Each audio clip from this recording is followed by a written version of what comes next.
Fala, sou eu, Emanuel do Responde Aí. Vamos fazer um exercício sobre o Teorema de Stokes? Então, cara, o exercício que a gente vai resolver aqui é o seguinte. Ele quer que a gente calcule a integral de linha desse campo vetorial f em cima dessa curva C. Onde essa curva C ela foi dada já parametrizada por essa funçãozinha aí, em função de t, tá legal? E ele falou também que o t está variando de 0 até 2π. Em seguida, ele vai lá e fala ó, que o nosso campo vetorial f ele é essa coisinha aí monstruosa, tá legal?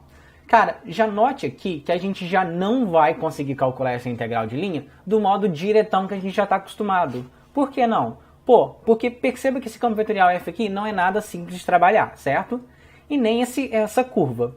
Tanto é que se a gente jogar aqui no z, tá vendo? Tem um z aqui, essa coordenada aqui que corresponde ao z, a gente vai ganhar uma raiz de 8 menos cosseno ao quadrado. Caraca, muito complicado, certo? Então esse já é o indício máximo que a gente vai ter que utilizar o quê? O Teorema de Stokes para resolver o nosso problema. E o Teorema de Stokes ele fala justamente isso aqui, ó. Ele dá a igualdade entre a integral de linha do campo f com o rotacional de f, certo? Mas não é qualquer integral de linha, nem qualquer integral de superfície. Essa integral de superfície aqui, ela tem que estar em uma superfície bem fechada. Portanto, a curva ela deve ser fechada, certo? A curva C ela tem que estar fechada para delimitar a superfície S. Cara, infelizmente aqui a gente não tem como de desenhar aquela curva lá, não, para saber se ela está fechada ou não, né? Porque ela é muito complexa. Mas tem como a gente saber se ela está fechada ou não. Sabe como? A gente pega a curva, aqui ela aí, e analisa. Olha só para você ver. Perceba que o t está saindo de 0 até 2π. E 0 e 2π para a gente, lá no ciclo trigonométrico, eles são equivalentes, certo? Então, como a gente está trabalhando com seno e cosseno aqui, ó, a posição da minha curva no instante 0 vai ser a mesma no instante 2π, porque seno e cosseno não vai variar, sacou? Então a nossa curva realmente é fechada por causa disso, tá ligado? Beleza. Bem, mas a outra condição do teorema diz que a gente precisa de uma função f sem singularidades, onde a gente está calculando, né, a integral. E aqui, cara, a gente não tem problema, porque a singularidade é aquela divisão por zero, raiz de número negativo e tal. O único que poderia dar zero, que poderia dar ruim aqui, é quando se a gente pegasse esse z aí menor que zero, certo? Que aí eu teria uma raiz de número negativo lá em cima. Mas esse também não é um problema nosso não, sabe por quê? Porque o nosso z aqui na curva, ele não atinge zero nunca, abaixo de zero nunca. Porque, pô, aqui a gente tem um cosseno, aqui a gente tem um seno. O máximo valor que o cosseno pode atingir aqui no caso é 1, e o seno também. Então 8 menos 1 dá o quê? Dá 6, é o menor valor que a gente consegue para a coordenada z. Sacou? Então a gente pode calcular aqui sem problemas. Ah, e uma outra condição do Stokes também é a seguinte. A gente precisa de uma curva orientada positivamente. Isso aqui a gente nem precisa ligar muito, porque o problema já nos deu essa informação, tá? Ela já está orientada positivamente. Beleza. Então, se a gente está trabalhando com Stokes agora, a gente pode calcular então essa integral de superfície aqui e matar essa integral de linha aqui, por Stokes, sacou? Então vamos resolver essa integral de linha aqui. Vamos resolver essa integral de superfície aqui. E cara, como que a gente resolve uma integral de superfície? Pô, a gente sempre deve começar nos perguntando quem é a superfície S que a gente está calculando. E pô, a superfície S que a gente está trabalhando, ela está delimitada pela curva R de t, certo?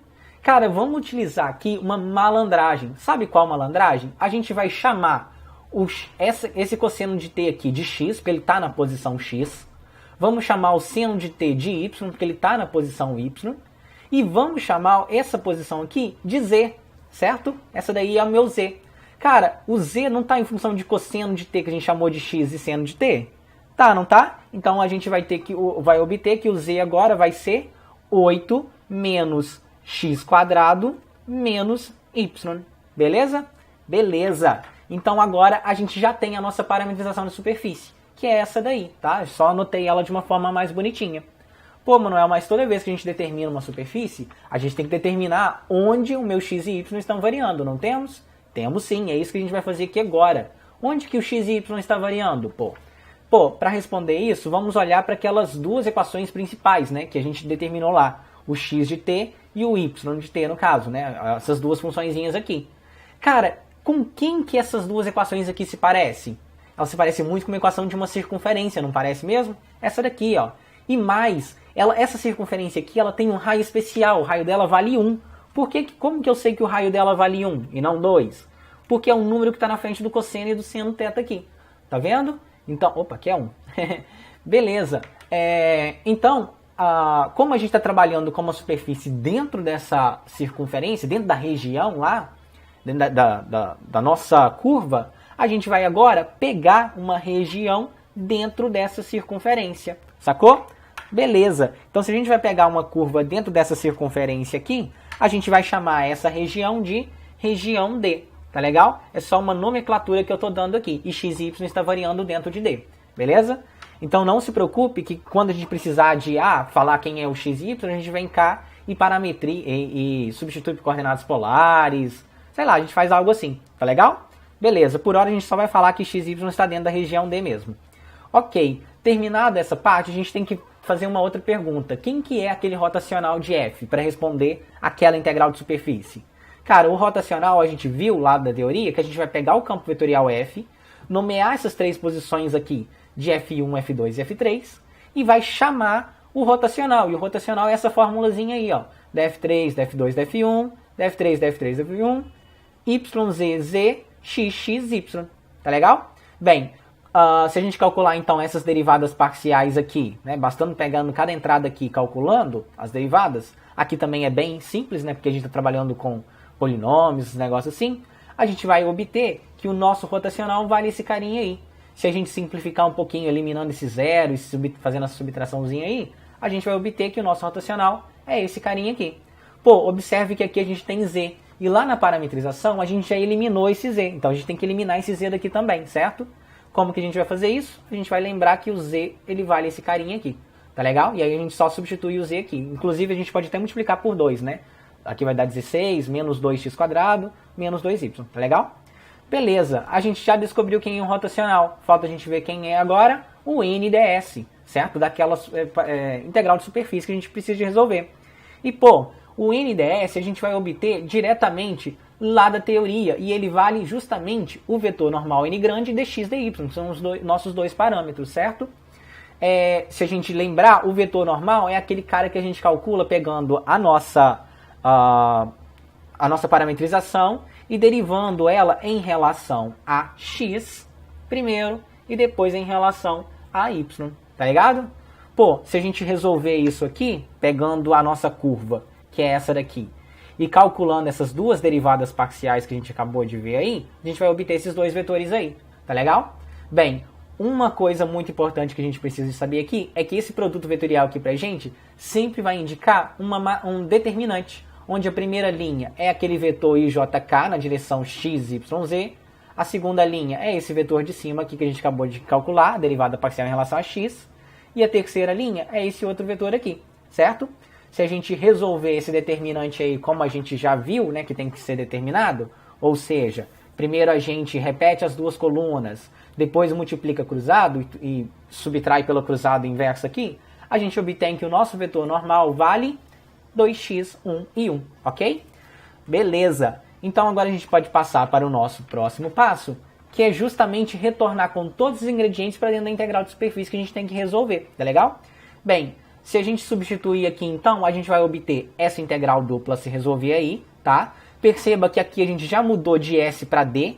Por que a gente fez isso? Porque aqui a gente estava resolvendo uma integral de superfície e aqui a gente já está resolvendo uma integral dupla em x e y. Então a gente tem que colocar a região de x e y, ok? E aqui eu só substituí o vetor rotacional e o vetor NDS que a gente acabou de obter. Se a gente resolver esse produto interno de vetores aqui, multiplicando a primeira entrada com a primeira, a segunda com a segunda e a terceira com a terceira e somando, né?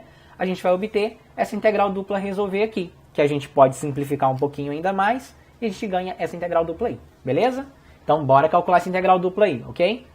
Pô, perceba primeiramente aí que a gente está trabalhando com x² e y², soma de dois caras ao quadrado. E a gente também está trabalhando numa região D, que é uma circunferência. Então a gente pode pensar numa parametrização, ou melhor, numa substituição por coordenadas polares, onde o x vale isso, o y, e uma equação muito importante que pode nos ajudar é a equação da circunferência, ok? Porque a gente tem x² e y² lá em cima.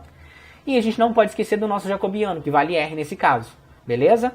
Pô, toda mudança exige que a gente determine os limites dos nossos novos caras. O que aqui não é muito complicado de se fazer, porque a gente está trabalhando dentro de uma circunferência. E o nosso raio varia de 0 até o raio máximo aqui, que vale 1. E o nosso θ dá uma volta completa, por isso ele varia de 0 a 2π.